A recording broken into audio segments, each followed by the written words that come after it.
خالدين فيها أبدا رضي الله عنهم ورضوا عنه ذلك لمن خشي ربه. Bir o'zini ziynatini ko'rsatib qo'yarkan. Inson istiqomatni topganida endi dunyo bir unga o'zini ziynatini, go'zalligini namoyon qiladi. To'yintirish uchun shayton vasvasa qilishni boshlaydi.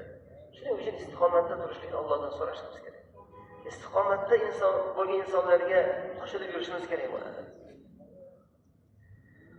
Najot vositalaridan yana bittasi, bu ibodatlarni qilar ekanmiz, boshqa bandalarga nisbatan bir zulm qilib qo'ygan bo'lmaylik. Iymonimiz mustahkam ekan. Solih amalni qilib, tuhmati bor. Haqlarini, moddiy haqqi bo'lsa, ma'naviy haqqi bo'lsa, oilada masalan farzandlariga, ayoliga nisbatan qilayotgan muomalalarda haqlar buzilishi bor. Payg'ambar sallallohu alayhi vasallam marhamat qildilarki, "Man kanat lahu mazlamatun li akhihi min 'abdihi aw shay'in falyatahallalhu minhu al-yawma qabla an la yakuna dinarun wa la dirhamun." Ertaga dinor va dirham o'tmaydi. Ertaga uzr mavzu bu yoqda tursin, dinor va dirhamlar hech narsa o'tmaydi u yerda. Biroq narsa unga berilib tamom bo'ldi. Ukhidil sayyi'ati sohibihi, hali ahloqi yomonliklari olinadi, gunohlari. Rahmila alayhi, unga yuklanadi. Nomi amalida ko'rish qanchalik ayanchli. Bo'lib ham boshqa birov dunyoda unga dushman bo'lib o'tgan inson ekan.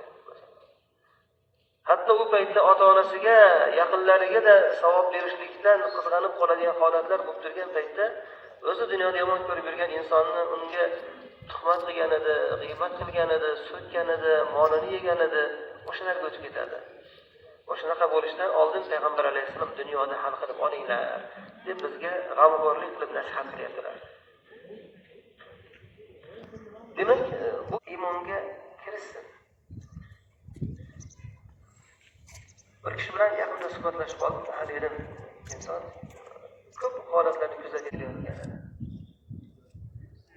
Ya'ni shu paytda hech o'qimagan ekanman. Meni ichimdagi savollarni hammasiga javobni topdim deb iymonga kelayotgan edi. Istiqomatda so'rayapti Alloh taoladan, sabotligini so'rayapti.